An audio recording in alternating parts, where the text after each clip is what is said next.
Phật ở trên kia cao quá, mãi mãi không đổ tới nàng. Vạn dặm tương tư vì ai, tiếng vô vang lên phũ phàng. Chùa này không thấy bóng nàng, bồ đề chẳng muốn nở hoa. Dòng kinh công lưu vàng chữ, vì ngà phù lấy mấy thứ. Ông trường hôn này xa quá, ai úc không thể giải bày. Hỏi người ra đi vì đâu, chắc chắn không thể quay đầu. Bông nàng tăng theo bóng Phật, trả lại người áo cà sa. Vì sao độ ta không độ nàng?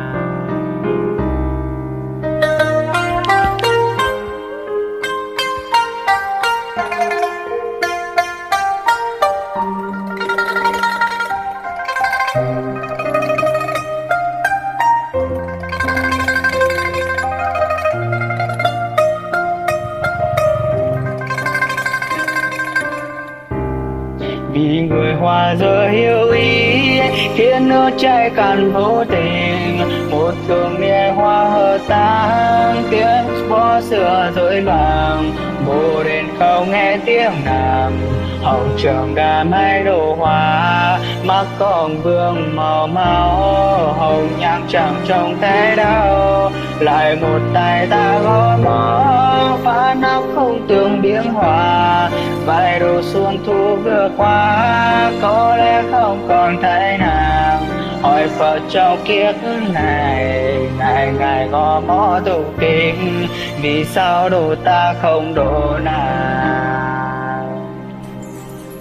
Vì người hoa rơi yêu ý, khiến nước chảy càng vô tình. Một thường niên hoa hờ tang, tiếng vó xưa rơi loạn. Bồ đề không nghe bóng hồng trần đã mãi đổ hoa. Mắt công vương màu máu, hồng nhang chẳng trông thấy đâu. Lại một tay ta gõ mõ, phá nắp phút tương biến hòa.